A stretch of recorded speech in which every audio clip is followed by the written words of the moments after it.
And what a lovely morning. Good morning. Good morning. We've talked the whole night through. Good morning. Good morning. We wish you a good morning. This is Beth, and you're listening to Power Talks, where there is talk is real, truth is in the talk, and we believe there is power and truth. And Melody is back with us today. Melody, I'm so glad that you came back. Well, I missed it yesterday, so I'm so glad to be here. Good morning to you. Good morning to the listeners. And, Beth, you're having a little problems with your computer today, so you're joining us by telephone. I am. We're going to talk about that a little bit later about my computer, but I have to break some news to you. We can no longer be BFFs. We can't be best friends anymore. The schools are attempting to ban kids from having best friends because it's not inclusive. Did you have a best friend when you were in school? Somebody you hung out with? I did. Yeah, most of us did. Most of us did. I don't think they can ban it. They can't make that go away. This is just part of the liberal control craziness that they think that they can be. They're just crazy. I mean, it says the notion of choosing best friends is deeply embedded in our culture. It's not just, it's everyone. I would say cultures everywhere have a friend. Should schools ban kids from having best friends? Nonetheless, there is, in my opinion, merit to the movement to ban having best friends, and this is coming from, what is her name? I saw her, they interviewed her. Her name is Dr. Barbara Greensberg. Apparently she didn't have a best friend when she was in school. Anyway, they say other people get hurt because they're trying to keep them from forming little cliques, and you're not going to stop that from happening. That happens all through everyone's life. You know, you have a little clique. I have a little gang that we go out with. I don't know that we're necessarily a clique, but we are all good friends, and we go out together and do things, have each other over at our houses and take turns with that. You can't stop people from having best friends. Anyway, this is just another craziness that they're going to try and do, and it's I understand some of what they are trying to do, but that's not going to work. You cannot legislate people not to have best friends, and you can't legislate those children who are the bullies to be included in everybody's social life. If they're going to be the bullies, they're not going to get invited to the birthday parties, and that's just the way it is. So, anyway. But when we were kids, I mean, I think all of us, most of us, were bullied somehow, some way. Oh yeah. But the bullying in today's world is very cruel compared to what we went through, and or as far as what I was aware of, that, the bullying in our day and age was, maybe calling somebody a name and maybe tagging, and I'm sure it was really bad to that person, to whoever was the target. But today's world, they're much more violent than what we ever were. And I'm not sticking up for bullying, of course. Don't think, I'm not doing that. But it is worse today. I think another difference between when we grew up and today is there's no discipline or structure. Oh. The structure and the discipline in the public school system is totally different than from when we went to school.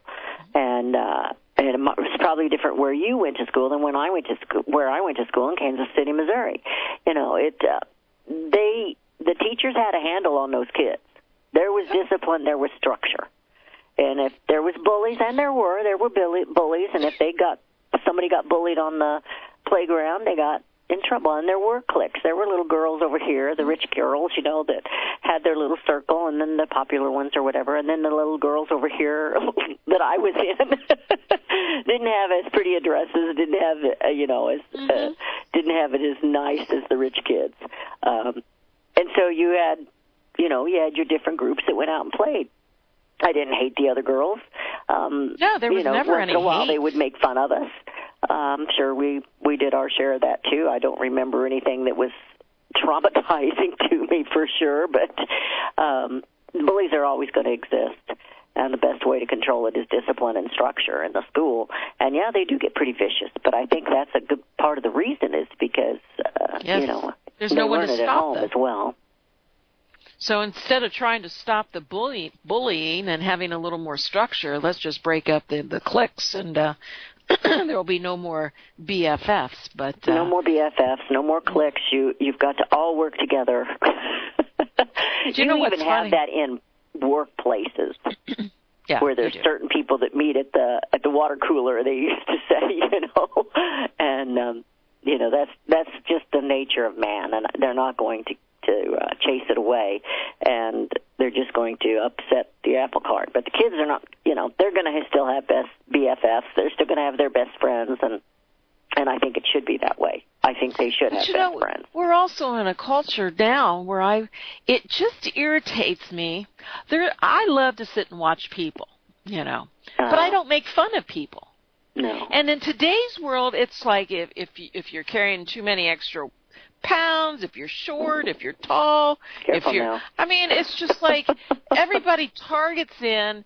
People make fun. It's just I don't ever recall it being that so easy for all ages, and it just irritates me. Well, and that starts with siblings. When I hear people saying, "Oh, well, it's you don't make fun of people."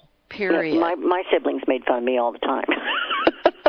That's different. I was always the short child, so they always made fun of me for being the short child. And I was skinny as a rail, and my brother, they nicknamed me Toothpick. They don't call me that anymore, unfortunately. But well, anyway, they nicknamed me Toothpick. You're not the only one who has the name. I was Smelly Melly. Well, they couldn't do anything with my name, I guess, Beth. It was kind of hard to do anything with Beth, but so no, you're not the only one that has that. Yeah, they made fun of me a lot, and that is siblings. That is just kids. That's what they do. I didn't think my brothers were bullying me. I thought my brother was bullying me when he, chased me down in the snow and threw my face in it, but I didn't think they were bullying me when they did that. I heard a radio talk show. Wasn't talk radio. There was just a morning country music, and they talked quite a bit on it. They were talking about things that we did mean to our siblings. And, that's just the nature of kids, but you can't stop children from having best friends. And I just thought that was ludicrous. I saw it on Tucker Carlson last night, and I had to go look for it, and I found the article in National Review, and it was what I was reading was from Catherine Tempf, and it's just Ginsburg says to bring it on to the idea of banning best friends. I am a huge fan of social inclusion, and the phrase best friend is inherently exclusionary. Among children and even teens, best friends shift rapidly. These shifts lead to emotional distress and would be significantly less likely if your kids spoke of close or even good friends rather than best friends. And she goes on in here. There's an unspoken ranking system, and where there is a ranking system, there are problems. I see kids who are never labeled best friends, and sadly they sit alone at lunch tables and often in their homes while others are in their best friends. It is, I understand that there are kids that are excluded. I didn't see a lot of that when I was a kid. I wasn't one of the popular ones. I wasn't one of the rich girls, and but everyone seems to pick their little circles that they hang out with, and I don't know. I think it's ludicrous that they're going to. That's not what the education department is supposed to be doing. No, Educate the kids, have structure, have discipline, and teach reading, writing, and arithmetic and history. Well, what you just mentioned discipline, and I saw a brief, and then we can move on. There was Kelly Clarkson. Is that her name, Kelly Clarkson? Mm-hmm. She got into a lot of trouble because she says she spanks her children. They're warned, and if she needs to, she'll warn them by saying, if you blah blah blah blah blah, you're going to get a little spanking on your butt. And she got into a lot of trouble. She's being, dragged through the mud because she believes in disciplining her children by spanking them. She says, I certainly don't hurt them. I certainly don't beat them up or anything like that. She says, but a little spanking on the bottom. I'll get in trouble for saying this, but no child ever died from a red behind. Yeah. I had to discipline mine too, and I will admit that they probably got some spankings they didn't deserve, and they will absolutely admit they probably didn't get some they didn't deserve. It's the left, the liberal group, and those who think that they've got all the answers. You're supposed to discipline. I don't believe in beating a child. I don't believe in doing that, and but you've got to have discipline. And if it's not a spanking, there's other ways to discipline. And I know that my children, I think they're better parents than I was. I think they do a lot better job in many respects. Sometimes I think, well, maybe they give those kids a little too many choices. At that age, they don't need that many choices. But hey, we have before we go to a break, we have a caller. We have Neil in Missouri calling us this morning. Good morning, Neil. Hey, Neil. Good morning. Good morning. This issue you're talking about is serious. This is a First Amendment right of freedom of association. The best friends? Banning best friends? Yeah. I mean, is that what you're talking about? The unofficial government policy is to persecute anybody who even talks to anybody that's on their blacklist. And I know this personally because they've persecuted me for the last 40 years for talking to Nazis, skinheads, white supremacists, Klansmen, patriot groups, just trying to convert people to Christianity. And just because of their record of my, talking, I mean, I don't associate. I don't go out and party with these guys or anything. I just try to get them converted to Christianity. But because of that, they persecute me and everybody else that tries to form a group like the patriot groups. Every patriot group out there has got I guarantee you, got a Fed or a state undercover sitting in there listening to what's going on. Mm-hmm. I mean, we even had a meeting one time in Branson at one of the theaters over there, and we had state undercover agents sitting out in the parking lot running surveillance on our group meeting, which was studying the laws of God out of the Bible. Our teacher there was George Gordon, and he was teaching Bible law. And there was interference with our radio reception between the mic on stage and the recording equipment in the balcony. And so they discovered a bug hidden in the curtains in the theater. And they went outside, and here's these guys sitting in his van. They invited them to come in. They could sit in the front row seat, record anything they wanted. But they wouldn't come in. They acted like they didn't know what we were talking about. But it was obviously a van full of radio, surveillance equipment. But this is what the unofficial government policy has been, probably before I was even born. And now they're trying to make it popularize this thing about, don't associate with people as individuals or people you like, try to treat everybody equally and be equal friends and all. And that's blatant First Amendment rights violation, but they've been doing it for decades now. And, some humans need that best friend association more than others do. And, that's one reason when children do connect like they do. And I think of girls more than boys, but I guess they have, best friends they hang out with. I know my kids did. I raised all boys. But when a family has to move and that is disconnected, then that's pretty tough on the kids. But that doesn't mean you should stop them from having best friends. You just tell them you find new friends where you are, when you move. And I know that's been a problem. Those who were what they call Army brats or military brats that move an awful lot, they don't have that solid connection with a best friend that they grew up with. I know some people that they are still best friends with people that they had or children that they were best friends with in grade school or high school or junior high. And that carries throughout their entire life, and they cannot take that away. I don't care how much they're going to try. That isn't going to happen, Neil. And you're right. It is an invasion. You cannot tell people what to think. and who they can talk to and who they can like. You're absolutely right. I appreciate the call. We should be going into a break, but I don't hear the music because I'm at a disadvantage here. Melody, help me out. Yes, we are. We are heading into a break, and we'll be returning in just a few short minutes. I'm going to give the phone number. 717-300-1218 is the number to call, and we appreciate Neil so much. 717-300-1218, and Melody and Beth Ann will be right back. Hear it first on FirstAmendmentRadio.com and FirstAmendmentRadio.net. Gold and silver is tremendously undervalued. Global demand vastly exceeds mine supply by more than 60% annually. There is little in the financial world more certain than a coming explosion in the prices of gold and silver. The U.S. dollar continues to lose value and respect as the world's reserve currency. Our nation faces challenges on many fronts, and a day doesn't pass without another economist bringing forth warnings of impending economic calamity. There has never been a better time than right now to acquire physical gold and silver. Discount Gold and Silver Trading was founded on the principles of truth and honesty. We believe in providing a quality product, quality service, and most importantly, competitive pricing. We provide all forms of precious metals, including American gold, silver, platinum, and rare investment and circulated coins. Silver bars, rounds, and 90% silver bags are on hand for the silver investor. Gold self-directed IRAs are available. Call Discount Gold and Silver Trading at 1-800-375-4188. Toll free, that's 1-800-375-4188. Visit crosstheborder.org, C-R-O-S-S, crosstheborder.org, to get your print, EPUB, or PDF version of Nicholas Arthur's new book titled When the Third Temple is Built. That's crosstheborder.org. When it comes to prophecy today, much of the evangelical Christian world has their eyes on Israel, waiting and watching to see when the third temple will begin to be built. The plans are drawn. The Jewish people are eager. Most evangelical Christians today believe that the rapture will happen before the third temple is built.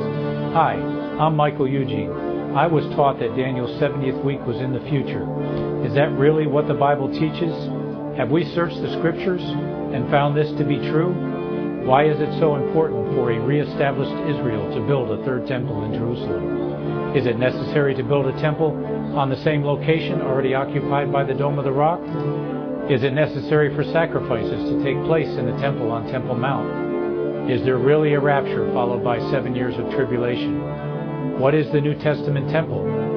Can we identify history and prophecy? Who is the first beast in Revelation chapter 13? Who are the 7 kings in Revelation 17?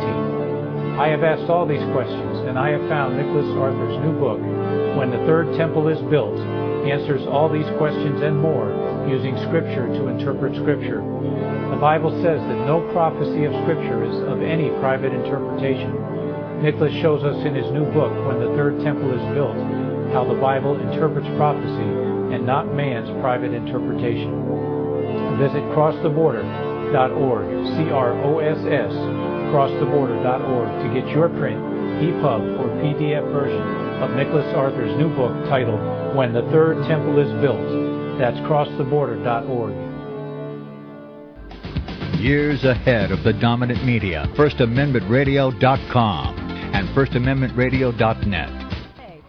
And we have returned. You're listening to Power Talks with Melody and Beth Ann in the morning. And I was mentioning, or Melody mentioned, that I'm having computer problems. I will take full responsibility, well, almost full responsibility for my computer issues. But I don't know how many of you, have you seen the commercial, Melody, where they're talking about when you have a cold, stuff happens? Mm-hmm. And the guy he can't find his car in the parking lot. He goes to the wrong vehicle. Another gal, she's gone to the store and she's bought orange juice and stuff for her cold, and she leaves it on top of the car. When she takes off, it all falls. Well, I've had a cold, so I'm going to blame the cold on my. I'm going to bring the computer issue on my cold, and Dianne Feinstein's doing that. She says I have a bad cold, and that maybe that has slowed down my mental faculties. What, does she have a 24? Well, does she have a cold all year long? She has a cold all her life, I think.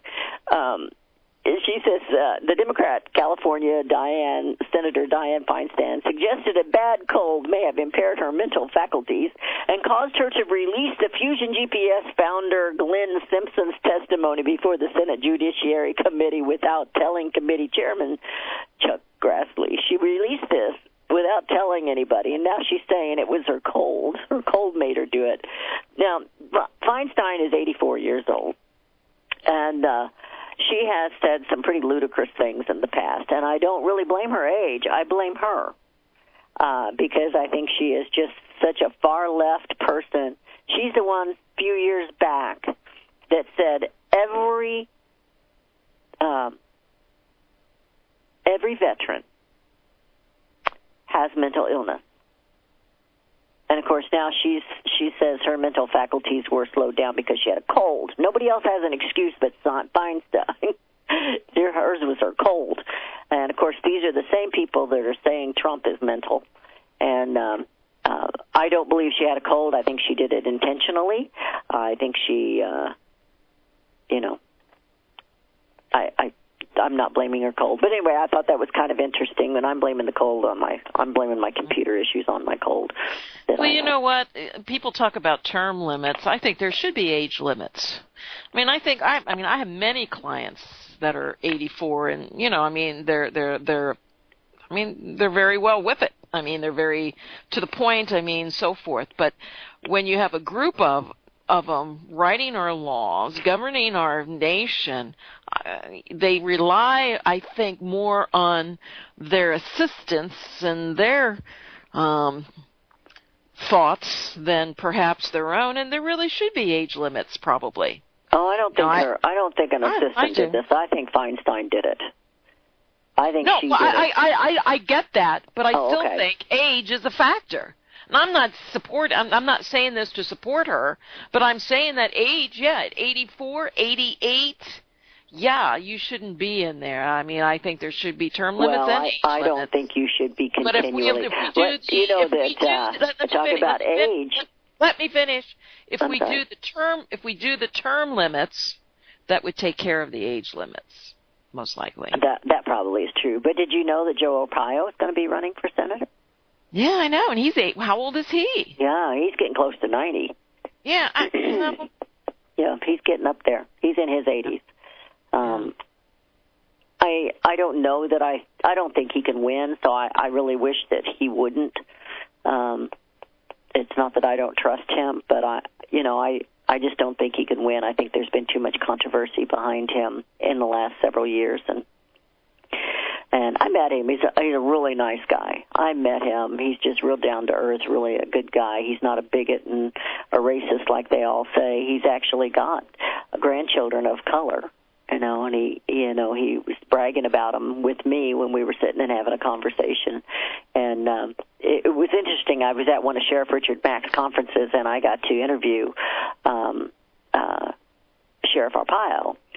And I went up there with my legal sheet, a piece, legal pad, yellow sheets, and I went up to his hotel where they said to meet him, and there was other people in there, and they had cameras and everything, because I wasn't the only one interviewing him. They had cameras and all kinds of audio equipment and everything, and I come in there with my legal pad and a pen.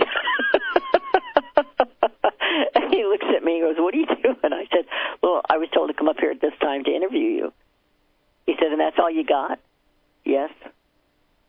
He said, "I'm going to sit down right here and talk to her." So I got to interview him in the most modest way while the rest of them were setting up all their umbrella lights and equipment, because they were going to video the interviews that they were getting ready to do. And so I got to visit with him a little bit about his family, and that's always interesting. And he said, it's just bogus that he's a bigot and racist and all that. It's just, he's after the bad guys, and of course he doesn't treat them with much. He's not. He doesn't mollycoddle the prisoners. Let's put it that way.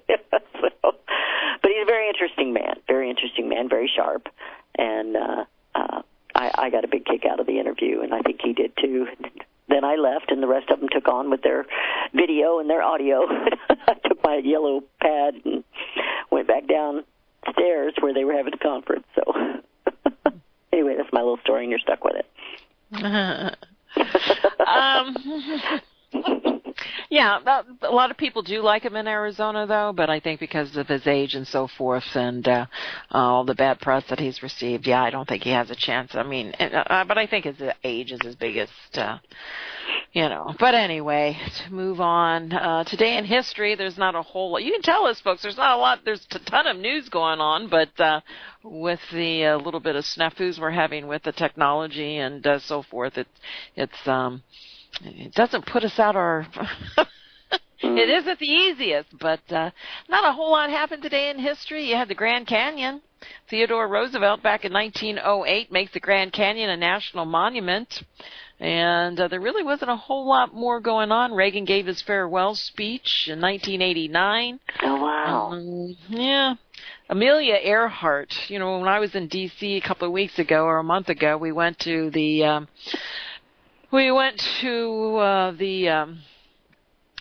air, the museum. The museum.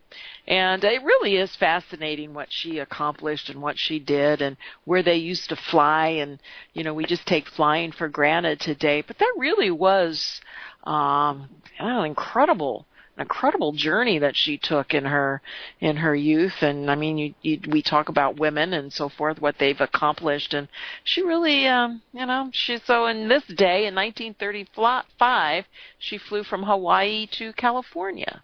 Wow. So she was an incredible person. So really not a whole lot more that was going on in this world, and I had wanted to talk a little bit about Walmart is raising their hourly wage to $11 in wake of the tax overhaul. So they're delivering bonuses also to employees. They say they're capitalizing on the U.S. tax overhaul so they can stay competitive in a tightening labor market. And so it's kind of interesting because we all know when you raise wages, it has a tendency to eventually you're going to cut jobs to offset the increase in the wages. One of our problems with manufacturing and so forth, we lost a lot of those jobs, not all, but in part, a very big part. A lot of our manufacturing left for the lower wage countries. Pennies on the day versus, dollars, pensions, insurance, and everything else for our employees. But this is going to take effect next month. It's going to cost about $300 million on top of wage hikes that were already planned. The one-time bonus of up to $1,000 is based on seniority. So it doesn't seem like everyone's going to get that $1,000 bonus, but it's going to be based on seniority, and that's going to add up to another $400 million. They're also going to, and Ivanka Trump would be happy about this, they're going to expand its maternity and parental leave policy and adding an adoption benefit. So, oh, wow. I like that. I like that adoption benefit very much so. So this comes now 3 years ago. Walmart announced it was going to raise wages in 2015 from $9 to $10 for most of the workers. And the increase cut into profit and was criticized by some long-tenured employees as unfair to them. Since then, many states have enacted minimum wage laws, meaning that the sizable group of its 4,700 U.S. stores already pay $11 an hour. So, I think what we're really seeing in today's world is a lot of image building. Hey, it's great that they're raising the wages, but most of the stores are already getting $11 an hour. So, yes, it's still going to cost them, $300 million. It's going to cost them, for the bonuses, additional $400 million. But was it because of the new tax laws, or was it because everybody was complaining that they were unfair? That the employees were saying it was unfair to them. So, this is just a way to even out. I think it's easier to raise those wages to $11 than to raise those $11 wages to $15. So, and that's probably true. And then of course when you have an industry that's doing well, wages do get raised. And I'm thinking of North Dakota. They've had a lot of boom going on up there, and I think it's North Dakota. And Walmart employees employees there get paid $17 an hour. So, you know, when the industries or when the community is doing well, then those are, you know, they're able to pay more. So the Walmart in North Dakota, I know that we talked about this about a year and a half, 2 years ago, that they were getting $17 an hour there. So they might have. They were beyond that minimum wage of $15. So, but it wasn't because they were being forced to; it's because they could. You know? Right. Things were booming. And I don't know which positions supplied that $17 an hour. However, you know, since the oil dropped from, you know, $100 at that point in time to $25, it had a big wages impact. Might have dropped. Wages might have dropped, and those that were making the $17 might have been laid off. So again, you know, it does have an impact. And one thing that you look at too is nothing goes on forever. That's right. That's exactly right. You know, so when you have something that's going good like that, you know what it was like if you lived in this area, and I don't know if you did, and that would have been back in the 80s when they were building the nuclear plant over there in the Fulton area. You know, the people that were working on that in the late 70s and 80s, they were getting a very nice per hour wage. And they were doing very well, you know. But that job was gonna end because we're talking about the construction on that job. Now my husband was not in on that one, but we knew some others who were. And but eventually it ends, so you have to plan for it to end because that job's not going to be there forever at that wage. And you know, next thing you know, you'll go to something that's got half that wage. So you need to plan for that to happen, put away the extra money that you're making, and, you know, invest, you know, make a plan. And most people fail to do that. You know, I'm pretty sure that those who were getting, and that was supposed to even be on the low entry, that $17 an hour there at Walmart in North Dakota back in the day, here a year or two ago. And I'm sure that they were living it up, you know. Doing very well, you know, thinking, wow, I got this, I'm doing pretty well. And, but then probably some got laid off or salaries got cut. I don't know that for sure. If anybody's listening in North Dakota and knows how things are still going there, give us a call. But, yeah, you got to plan ahead, which is what Discount Gold and Silver is about. And we have a caller. I want to touch on a little bit of NAFTA, too. Today, but we have Joe calling us from Arkansas. Good morning, Joe. Good morning, Joe. Good morning. Good morning. I wanted to comment on this business of jobs being lost because of higher wages. And Melody was saying that because of our high wages, you know, so many businesses moved to foreign countries where they could pay lower wages, and that's why we lost so many jobs. And now she talks as if that was some kind of inevitable outworking of natural law, which is the way so many economists talk. And it's not true at all. You know, what that was the result of deliberate engineering of our economic policy. And, and so, you know, part of being a sovereign country is that you have borders, and you guard the borders, and you determine who and what comes in the borders and on what conditions. And the Constitution says that Congress has complete authority to regulate and tax foreign trade. So that's part of exercising the sovereign power of a sovereign country is to regulate and tax foreign trade, you know, keep control on what comes in through the borders and on what conditions. So it's not some kind of inevitable outworking of natural law that because wages are higher in this country, you know, jobs are going to leave this country and go to other countries. And the proof that it is deliberate engineered policy is if you read Agenda 21. It comes back to Agenda 21, which was published in 1992, and it says in Agenda 21, if you actually read it, the industrialized countries have to give up their protectionist policies so that their wealth can be sucked out of them and transferred to the third world. That's the essence of what it says. It doesn't say it in exactly that words. It uses more diplomatic language, but if you can read between the lines and see what it's saying, that's exactly what it says. And then the next year after Agenda 21 came out in 1992, NAFTA and GATT were passed in 1993 and 1994, and our jobs started leaving the country in droves. Our industry started leaving the country in droves to go to foreign countries where they could hire cheaper labor. So this is not some kind of inevitable outworking of natural economic law. It is deliberately engineered policy. I agree. Jobs have left this country because the companies can pay less in other countries. Oh, I agree with you 100%. It certainly was a deliberate engineered policy. I get that. But you had the multinational corporations mixing with government, and, that was, the lower wages did help them to come to those, to sell the bill to the American people at that point in time. And they've certainly become more powerful.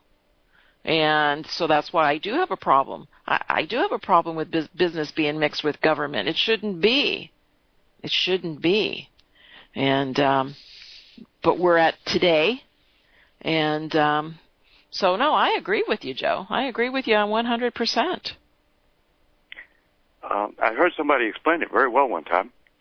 This person said that God creates man creates government, and government creates corporations. And so man is supposed to submit himself to the will of God and be regulated by the design of God. And government is supposed to be submitted to the people. Government is supposed to follow the will of the people as our founding fathers designed it to be. And then corporations are supposed to be strictly controlled and regulated by the government because they are the creation of the government. They operate under charters that give them certain special privileges that individuals don't have. And they operate under the powers given them to the government. Therefore, government is supposed to strictly regulate and control what corporations do, since corporations are their creation and under them. And of course, what's happened is that the corporations have got so much money, so much of the power of money that they're able to buy off available Congress people in the government that are open to being bought, which I guess is most of them all the time. And so corporations have come to have so much influence on the government, so much control over the government, whereas the government is supposed to strictly control them. Okay. Sorry, I had to sneeze. Was that what you were doing? I'm fighting it. Thank you, Joe. Appreciate it so much. Okay, thank you. Goodbye. He is absolutely correct, and I agree with him 100%. And we do have a tendency sometimes when we're talking about wages to, look at that specific area as the explanation, and it certainly isn't. The agenda, the scenario, the designs for this country is so much bigger and so much more powerful. And yes, Agenda 21 is. I used to do what's his name? Chris Warner. He was one of the experts back in the 90s of Agenda 21. We have since lost him, and he used to be a lot on shortwave, and he had incredible knowledge at that point in time. He was a great educator when it came to Agenda 21. We had him and Dr. Kaufman and Henry Lamb. And you don't hear people talk about Agenda 21 much anymore. I do occasionally, but it's been a while since I've had an Agenda 21 and show. And it's a good part of the problem. Yeah. And as my mentor Derry Brownfield said, it's they have to bring the United States down to the third world level because they can't bring the third world countries back up to the higher level. So it's all about breaking the U.S. and bringing it down.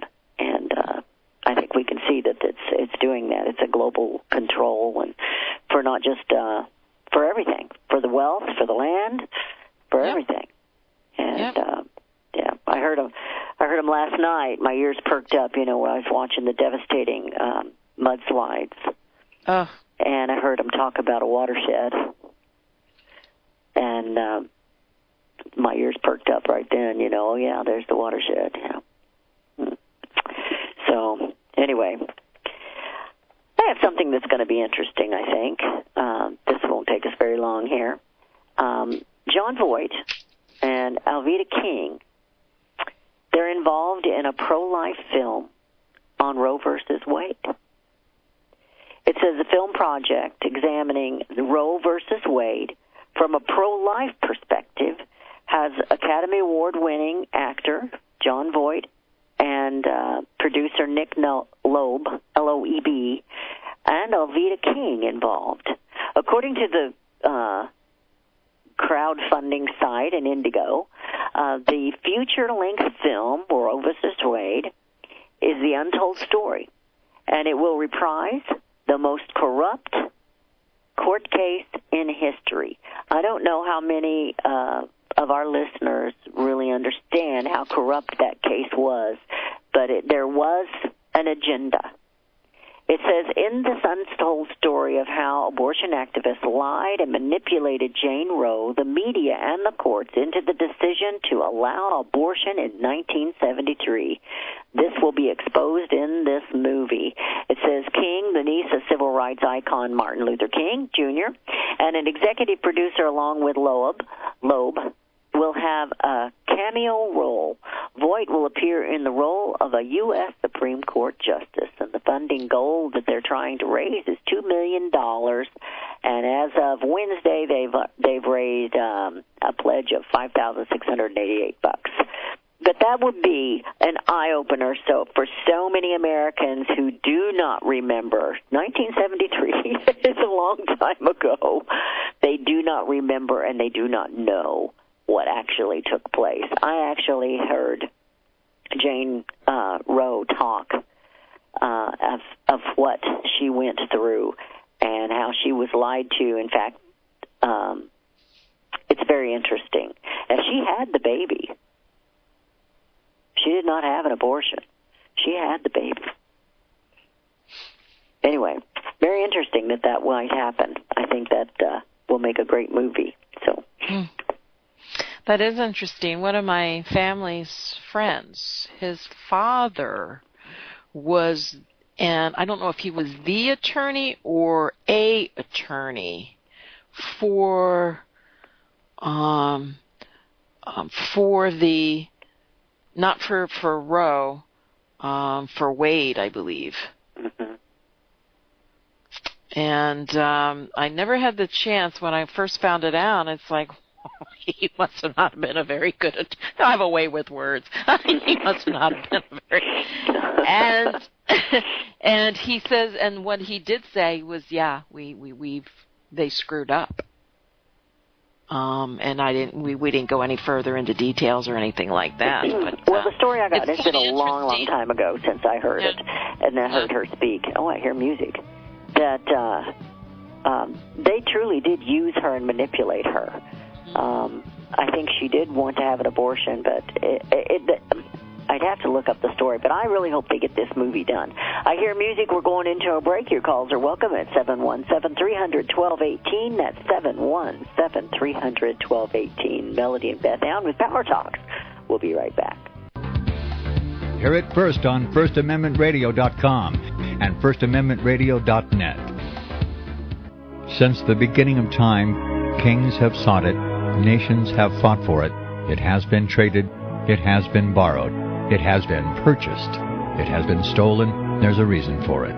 To secure the blessings of liberty to ourselves and to our posterity. Invest with the security of gold and silver. Call Discount Gold and Silver Trading at 1-800-375-4188 or visit discountgoldandsilvertrading.net. Listen to Financial Survival with your host, Melody Cedarstrom, right here on FirstAmendmentRadio.com at 4 p.m. Eastern or 1 p.m. Pacific Time. Visit DiscountGoldandSilverTrading.net or call Discount Gold and Silver Trading at 1-800-375-4188. Toll free, 1-800-375-4188.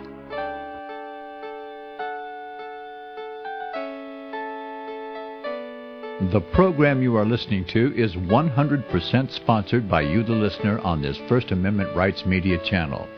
You will notice that there are few commercials on this radio network. There's a good reason for that. Corporate advertising dollars come with strings that limit program content. So without your help, these programs cannot continue on Internet or our several affiliates. If you benefit by the educational law programs, we ask you to give. If you are admonished or nurtured by the Bible and ministry programs, we ask you to give.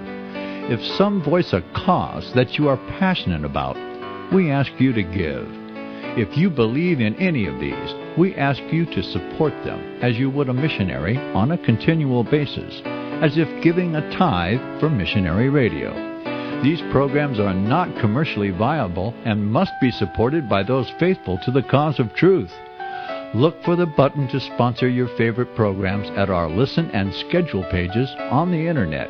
Then, when you subscribe, we will send you the last quarterly MP3 CD of that program immediately, and continue to do so with each new quarter. We will also give you unlimited archive access to all of our programs.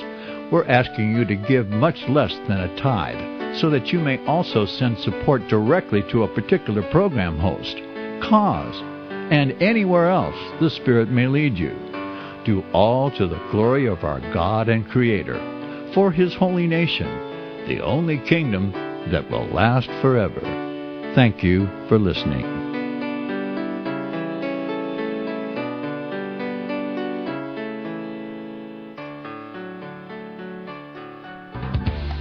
Hear it first on FirstAmendmentRadio.com and FirstAmendmentRadio.net. And we have returned. You're listening to Power Talks with Melody and Beth Ann in the morning, and it has the weather is going to change drastically, or so they're threatening here in the state of Missouri, and I got to make a little trip. So I'm hoping that they're all wrong. You know, the weathermen are known for being wrong, but it's raining right now. It was in its 50s. 55 was when I looked at the little bank across the street, and it's supposed to drop down to freezing, and this rain is supposed to get kind of ugly. So anyway, we're hoping it doesn't do what they said. And Melody's bragging about all the beautiful weather she's seeing right now. Well, I still have snow on the ground. The water, I bet it's not really pretty white right now, is it? The water is iced. The water is still iced over. So something else that's being iced over is the cryptocurrencies. South Korea's justice minister said that the country is preparing a bill that would ban all cryptocurrencies. He said this today, that bill is being prepared. And, of course, what happened to all the cryptocurrencies? They tanked like a rock. And South Korea is one of the biggest markets for major coins like Bitcoin and Ethereum. I'm sorry. See what I know about cryptocurrencies? But according to industry website Crypto Compare, more than 10% of the Ethereum is traded against the South Korean won, and that's the second largest concentration in terms of fiat currencies behind the dollar.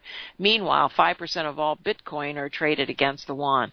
He says there are great concerns regarding virtual currencies, and Justice Ministry is basically preparing a bill to ban the currency trading through exchanges. So you had Bitcoin, that tumbled more than 12% following these remarks. It recovered a little bit. Ethereum also tanked on the news and remained almost 8% lower on Coinbase.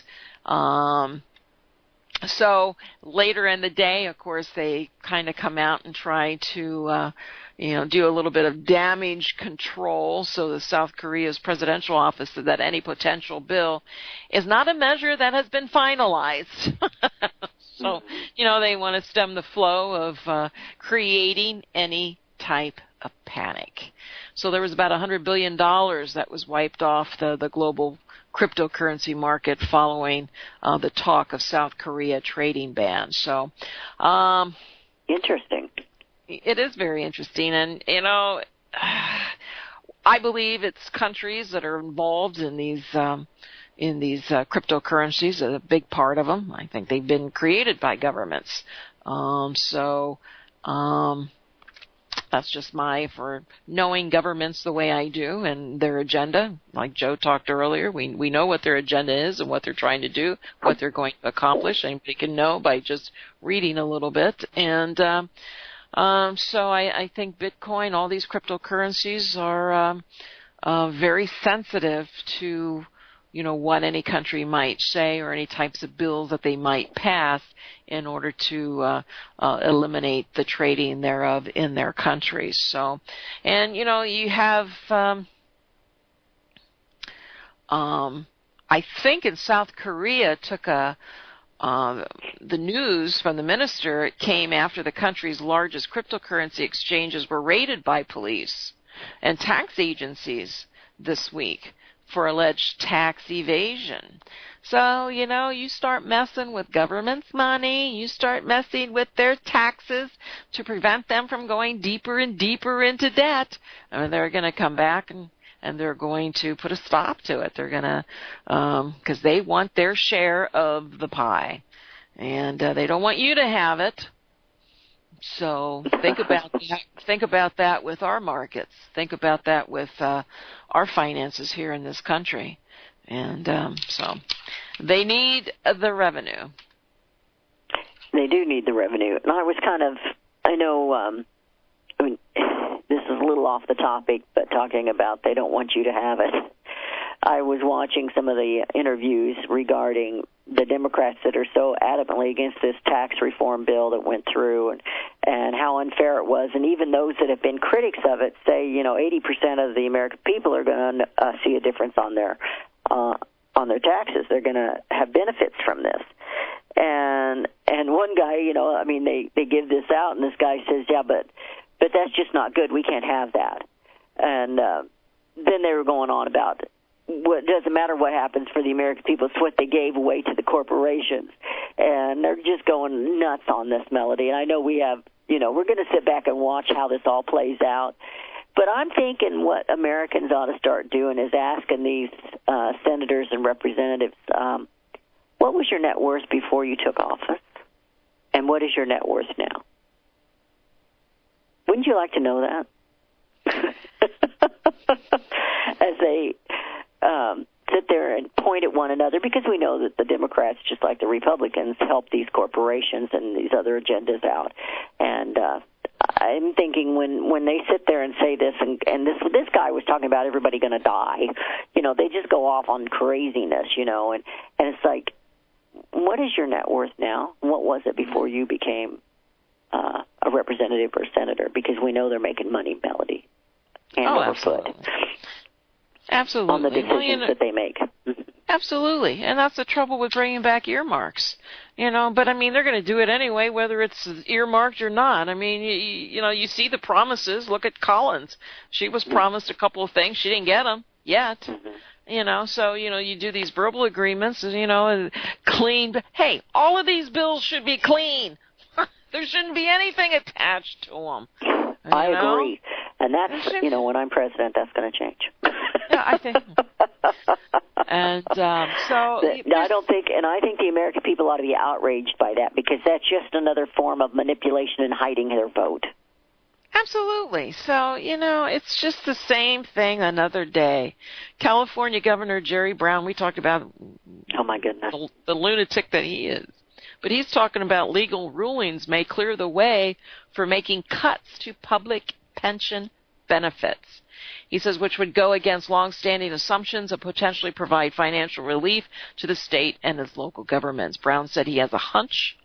The courts would modify the so-called California rule, which holds that benefits promised to public employees can't be rolled back.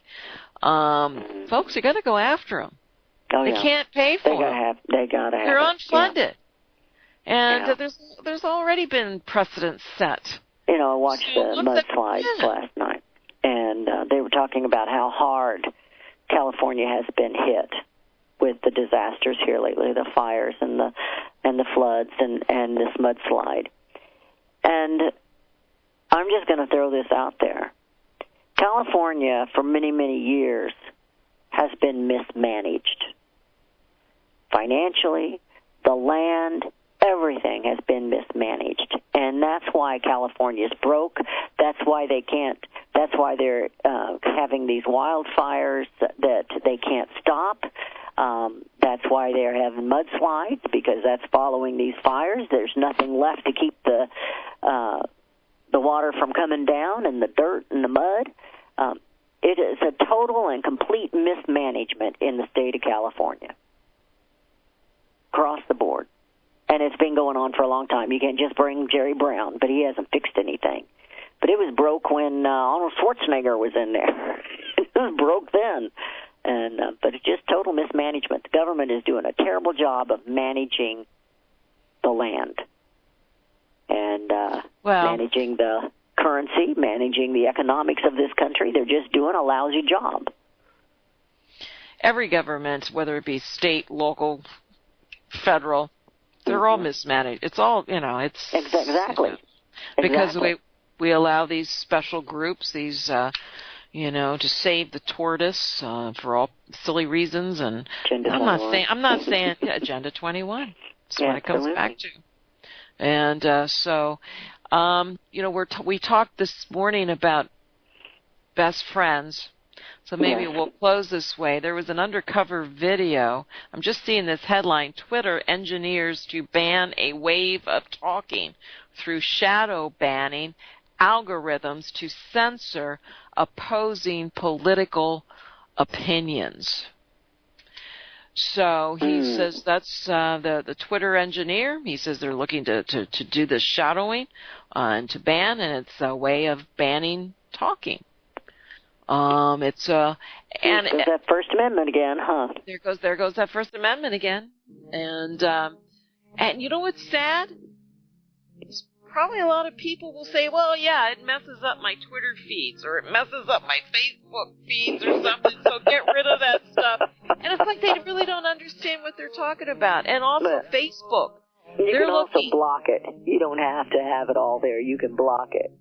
So that's not a very good excuse, but yeah, that is very interesting as well. I guess that's a good note for us to close on, but we're not going to let them tell us we can't be friends or best friends or BFFs. No, buddy.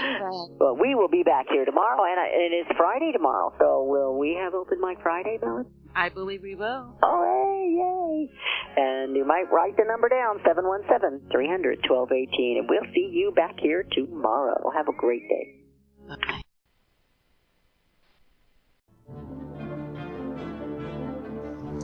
Visit crosstheborder.org, crosstheborder.org, to get your print, EPUB, or PDF version of Nicholas Arthur's new book titled When the Third Temple is Built. That's crosstheborder.org.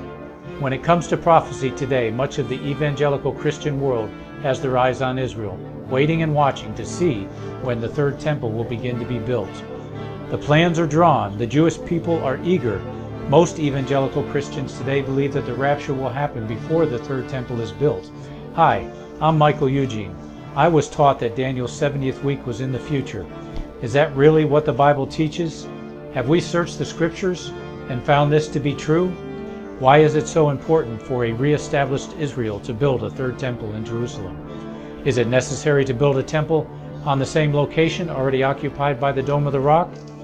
Is it necessary for sacrifices to take place in the temple on Temple Mount? Is there really a rapture followed by 7 years of tribulation? What is the New Testament temple? Can we identify history and prophecy? Who is the first beast in Revelation chapter 13? Who are the 7 kings in Revelation 17?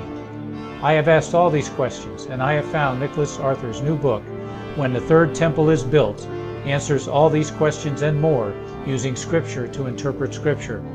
The Bible says that no prophecy of Scripture is of any private interpretation. Nicholas shows us in his new book, When the Third Temple is Built, how the Bible interprets prophecy and not man's private interpretation. Visit crosstheborder.org, crosstheborder.org, to get your print, EPUB, or PDF version of Nicholas Arthur's new book titled When the Third Temple is Built. That's crosstheborder.org. The book of Revelation says, the spirit of prophecy is the testimony of Jesus Christ. This is at the very heart of FirstAmendmentRadio.com. In that spirit, we have created the Prophecy Reality News app, for all of your mobile devices. Streaming First Amendment Radio 24 hours a day, 7 days a week. Available for your Apple, Android device, and smartphone absolutely free. Get the Prophecy Reality News app installed today so you can listen to First Amendment Radio wherever you are. The Prophecy Reality News app. Get it now. Since the beginning of time, kings have sought it, nations have fought for it. It has been traded, it has been borrowed, it has been purchased, it has been stolen. There's a reason for it. To secure the blessings of liberty to ourselves and to our posterity. Invest with the security of gold and silver. Call Discount Gold and Silver Trading at 1-800-375-4188 or visit discountgoldandsilvertrading.net. Listen to Financial Survival with your host Melody Cedarstrom right here on FirstAmendmentRadio.com at 4 p.m. Eastern or 1 p.m. Pacific Time. Visit discountgoldandsilvertrading.net or call Discount Gold and Silver Trading at 1-800-375-4188. Toll free 1-800-375-4188.